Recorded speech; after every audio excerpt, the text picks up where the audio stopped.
हरे कृष्णा। आप सभी का वैदिक शेल्टर स्टोरीज पर बहुत बहुत स्वागत है। पद्मनी एकादशी की आप सभी को हमारी ओर से हार्दिक शुभकामनाएं। हमारे सनातन धर्म में प्रत्येक वर्ष में 24 एकादशियां होती हैं, परंतु जब अधिक मास या पुरुषोत्तम मास आता है तब इनकी संख्या बढ़कर 26 हो जाती है। अधिक मास में पड़ने वाली जो 2 एकादशियां होती हैं वे हैं शुक्ल पक्ष में पड़ने वाली एकादशी को पद्मिनी एकादशी कहते हैं और कृष्ण पक्ष में पड़ने वाली एकादशी का नाम परमा एकादशी है। पद्मिनी एकादशी के विषय में भगवान श्री कृष्ण स्वयं कहते हैं कि मेरे प्रिय मास यानी पुरुषोत्तम मास में पड़ने वाली पद्मिनी एकादशी जो अनेकों पुण्यों को देने वाली है, मुझे सब एकादशियों में सबसे अधिक प्रिय है। यह एकादशी हर 3 साल में एक बार आती है, इसलिए इसका महत्व और भी अधिक बढ़ जाता है। तो चलिए, इंतजार समाप्त हुआ। पूरे 3 वर्ष बाद वह परम पावन पद्मिनी एकादशी का दिन आ ही गया। इसका व्रत करने से मनुष्य को वैभव की प्राप्ति होती है और अंत में वैकुंठ को जाता है। आज की इस वीडियो में अब सुनते हैं परम पावन और भगवान श्री कृष्ण की परम प्रिय पद्मिनी एकादशी की व्रत कथा। राजा युधिष्ठिर ने भगवान श्री कृष्ण से प्रश्न किया कि हे जनार्दन, अधिक मास यानी मल मास के शुक्ल पक्ष की एकादशी का क्या नाम है और उसकी विधि तथा महात्म्य क्या है, सो आप कृपा करके विस्तार पूर्वक मुझसे कहिए। भगवान कृष्ण बोले, मल मास में अनेक पुण्य को देने वाली एकादशी का नाम पद्मिनी है। इसका व्रत यत्न पूर्वक करने से मनुष्य कीर्ति को प्राप्त होकर वैकुंठ को जाता है। इसके महात्म्य का वर्णन करने की सामर्थ्य 4 मुखों वाले ब्रह्मा में भी नहीं है। पूर्व काल में ब्रह्मा ने पापों के समूह को नष्ट करने वाले इस व्रत का महात्म्य नारद जी से कहा है। श्री कृष्ण जी के ये वचन सुनकर राजा युधिष्ठिर ने अत्यंत प्रसन्नता के साथ भगवान श्री कृष्ण से इस एकादशी के व्रत की विधि पूछी। तब राजा के वचनों को सुनकर भगवान श्री कृष्ण कहने लगे, हे राजन, जो मुनियों में भी दुर्लभ है वह मैं तुमसे कहता हूँ। दशमी के दिन व्रत का नियम करें। उस दिन कांसी के पात्र में भोजन मांस, मसूर, चना, कोंदो, शाक, मधु और पराया अन्न, यह 8 चीजें वर्जित है। हविष्य अर्थात जौ, चावल आदि का भोजन करें तथा नमक नहीं खाना चाहिए। भूमि में सोवे और ब्रह्मचर्य में रहे। एकादशी के दिन प्रातः ब्रह्म मुहूर्त में उठे, शौच आदि से निवृत्त होकर दंत धावन करे और 12 कुल्ले जल के करके शुद्ध हो जाएं। सूर्य उदय होने से पहले उत्तम तीर्थ में स्नान करने के लिए जाएं। उसमें गोबर, मिट्टी, तिल और कुशा तथा आंवले के चूर्ण से विधि पूर्वक स्नान करे और यह मंत्र पढ़े, हे मृतिके, तुमको 100 भुजाओं वाले श्री कृष्ण रूप वराह ने उठाया है। ब्रह्मा जी ने तुमको दिया है और कश्यप मुनि से अभिमंत्रित की गई हो। मेरे नेत्रों, बालों और सारे शरीर में लगाकर भगवान की पूजा के लिए मुझे शुद्ध कर दो और सारे शरीर में लगकर, हे मृतिके, मैं तुमको नमस्कार करता हूँ। समस्त औषधियों से उत्पन्न और गो के उदर में स्थित पृथ्वी को पवित्र करने वाला गोबर मुझको पवित्र करे। ब्रह्मा के थूक से उत्पन्न होने वाली तथा सारे भुवन को पवित्र करने वाली धात्री को नमस्कार है। तुम्हारे स्पर्श से मेरा शरीर पवित्र हो। हे शंख, चक्र, गदाधारी देवता श्री विष्णु भगवान, आप मुझको अपने तीर्थ में स्नान की आज्ञा दीजिए। इस प्रकार कहकर वरुण के मंत्र को पढ़ता हुआ गंगा आदि तीर्थों का स्मरण कर जलाशय में विधि पूर्वक स्नान करे और मुख, पीठ, हृदय तथा शरीर का खूब अच्छी तरह गर्जन करे। सुंदर, स्वच्छ, फटा हुआ न हो ऐसा श्वेत वस्त्र धारण कर विष्णु भगवान का पूजन करें तो बड़े से बड़े पाप नष्ट हो जाते हैं। फिर संध्या, तर्पण आदि अपना नित्य नियम करके विष्णु भगवान के मंदिर में जाकर उनकी पूजा करें। स्वर्ण के बने हुए राधिका सहित कृष्ण और पार्वती सहित भगवान शिव का पूजन करें। कलश के ऊपर तांबे या मिट्टी के पात्र में देवता की मूर्ति रखें। स्वर्ण अथवा चांदी की विष्णु भगवान की मूर्ति स्थापित करके भगवान का पूजन करें। उस ऋतु में होने वाले कमल आदि पुष्प चढ़ावें। धूप दीप नैवेद्य आदि विविध सामग्रियों से भगवान का पूजन करें। प्रेम के वशीभूत होकर भगवान के सामने नाचें और गावें। नीच मनुष्य से उस दिन वार्तालाप न करें और झूठ न बोलें। रजस्वला स्त्री का स्पर्श न करें। गुरु की निंदा न करें। इस दिन पुराण आदि की कथा सुननी चाहिए। इस एकादशी को जल भी नहीं पीना चाहिए। यदि न रहा जाए तो केवल जल पान कर लेवें। यदि शक्ति न हो तो फलहार लेवें। रात्रि को भगवान का कीर्तन आदि करके जागरण करें। समस्त रात्रि पूजन करना चाहिए। प्रथम पहर की पूजा में नारियल, दूसरे पहर में बिल्व फल, तीसरे पहर में सीताफल और चौथे प्रहर में सुपारी और नारंगी अर्पण करना चाहिए। प्रथम प्रहर का पूजन करने से अग्निष्टोम यज्ञ का फल प्राप्त होता है।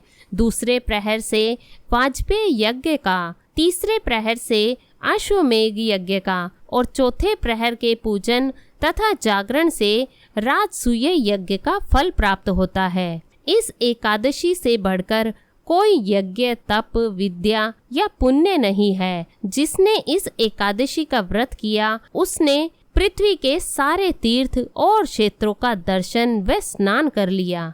इस प्रकार सूर्य उदय तक जागे और सूर्य के उदय होने पर उत्तम तीर्थ में जाकर स्नान करें तथा विधि पूर्वक भगवान का पूजन करें। श्रेष्ठ ब्राह्मणों को भोजन करवाएं। जो घड़ा आदि है उनका पूजन करके ब्राह्मणों को दान कर देवें। जो मनुष्य उपयुक्त विधि से इस व्रत को करते हैं उनका यह व्रत सफल हो जाता है तथा अंत में मुक्ति को प्राप्त होते हैं। भगवान कहते हैं कि हे राजन, तुमने मुझसे मल मास शुक्ल पक्ष की एकादशी के व्रत की विधि पूछी। वह सब मैंने वर्णन कर दी है। कृष्ण पक्ष की एकादशी के व्रत की भी यही विधि है। जिसने पद्मिनी एकादशी के व्रत को कर लिया मानो उसने सब व्रतों को कर लिया। अब इस पद्मिनी एकादशी की मनोहर कथा तुमसे कहता हूँ। एक समय कार्तवीर्य ने रावण को बंदी गृह में बंद कर रखा था। उसको पुलत्स्य जी ने कार्तवीर्य से विनय करके छुड़ाया। इस घटना को सुनकर नारद जी ने पुलत्स्य जी से पूछा कि महाराज, जिस महावीर रावण ने समस्त देवताओं सहित देवराज इंद्र को जीत लिया था, उसको कार्तवीर्य ने किस प्रकार जीतकर बंदी बनाया, सो आप मुझको विस्तार पूर्वक बतलाएं। तब पुलत्स्य जी ने कहा कि हे नारद, पहले आप कार्तवीर्य की उत्पत्ति का वृतांत सुनिए। पूर्व काल में त्रेता युग में हेहय नामक राजा के वंश में कृतवीर्य नाम का राजा महिष्मतीपुरी में राज्य करता था। उस राजा की 1000 परम प्रिय स्त्रियां थी, परंतु उनमें से किसी के भी कोई पुत्र न था जो राज्य भर को संभाल सके। देवता, पितर, सिद्ध तथा अनेक चिकित्सकों आदि से राजा ने पुत्र प्राप्ति के लिए प्रयत्न किया, परंतु भाग्यवश राजा के कोई पुत्र नहीं हुआ और सब यत्न असफल रहे। पुत्र के बिना उसको सारा राज्य दुख में प्रतीत होता था। जिस प्रकार भूखे आदमी को भोग विलास सुखी नहीं कर सकते, तब राजा को यह ज्ञान उत्पन्न हुआ कि तप से सब अभिष्ट फल की सिद्धि हो सकती है। राजा को वन में तपस्या के लिए जाते हुए देख उसकी एक परम प्रिय रानी इक्ष्वाकु वंश में उत्पन्न हुए राजा हरिश्चंद्र की पद्मिनी नाम वाली कन्या राजा के साथ जाने को तैयार हो गई और दोनों ही अपने अंग के सब सुंदर वस्त्र और आभूषणों को त्याग कर वल्कव वस्त्र धारण कर गंधमादन पर्वत पर चले गए। राजा ने उस पर्वत पर जाकर 10,000 वर्ष तक तप किया, परंतु फिर भी पुत्र की प्राप्ति नहीं हुई। तब उस पतिव्रता रानी पद्मिनी ने अपने पति के शरीर को केवल चमड़ा और अस्थि मात्र शेष देखकर महासाध्वी अनसुईया जी से नम्रता पूर्वक पूछा कि हे साध्वी, मेरे पति को तपस्या करते हुए 10,000 वर्ष बीत गए हैं, परंतु भगवान फिर भी किसी तरह से प्रसन्न नहीं हुए। सो आप कृपा करके कोई ऐसा व्रत बताइए जिससे भगवान मुझ पर प्रसन्न हो और मेरे चक्रवर्ती पुत्र उत्पन्न हो। उस कमल नयनी पद्मनी से अनसुईया जी बोली कि हे सुंदरी, 12 मास से अधिक मल मास होता है जो 32 मास पश्चात आता है। उसमें द्वादशी युक्त पद्मनी और परमा नाम की शुक्ल पक्ष और कृष्ण पक्ष की 2 एकादशियां आती है। शुक्ल पक्ष की एकादशी का नाम पद्मनी है। तुम जागरण सहित उसका व्रत करो। इस व्रत के कारण पुत्र देने वाले भगवान तुम पर प्रसन्न होकर शीघ्र ही पुत्र देंगे।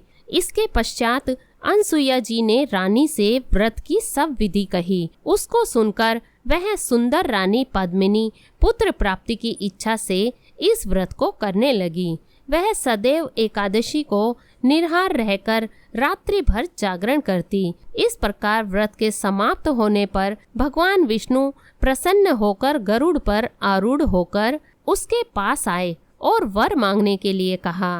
भगवान की सुंदर वाणी सुनकर उस पतिव्रता ने उनकी स्तुति करके विनय की कि महाराज, आप मेरे पति को वरदान दीजिए। तब भगवान बोले कि हे सुंदरी, मल मास के समान मुझको और कोई मास प्रिय नहीं। उसमें जो प्रीति को बढ़ाने वाली एकादशी का व्रत तुमने अनसुईया जी के कथनानुसार किया है तथा जागरण भी किया है, इस एकादशी से अधिक प्रिय मुझको कोई वस्तु नहीं। अतः मैं तुम पर अत्यंत प्रसन्न हूँ।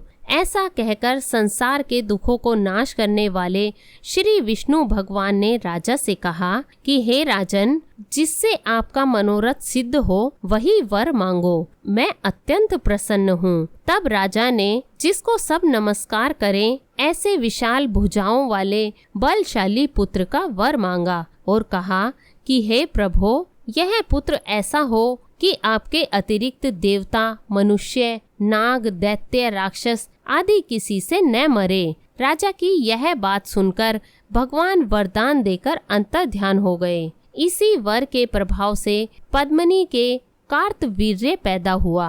तीनों लोकों में भगवान के अतिरिक्त उसे जीतने में कोई समर्थ नहीं था। तब यदि दशकंदर रावण कार्तिकेय से पराजित हो गया तो कौन सी आश्चर्य की बात है, क्योंकि महाबली कार्तवीर्य देवताओं के भी देवता भगवान विष्णु के वर से जन्मे हैं। इतना कह पुलत्स्य मुनि अपने आश्रम को चले गए। श्री कृष्ण जी कहने लगे कि हे अनग, जो मल मास की एकादशी का महात्म्य तुमने पूछा था सो सब मैंने तुमसे कहा। जिन पुरुषों ने मल मास शुक्ल पक्ष की एकादशी का व्रत किया है, जो इस संपूर्ण कथा को पढ़ते या सुनते हैं, वे भी यश के भागी होकर विष्णु लोक को प्राप्त होंगे। हरे कृष्णा। यदि कथा अच्छी लगी तो प्लीज़ वीडियो को लाइक, शेयर एंड चैनल को सब्सक्राइब जरूर करें और कमेंट बॉक्स में जय विष्णु भगवान जरूर लिखें।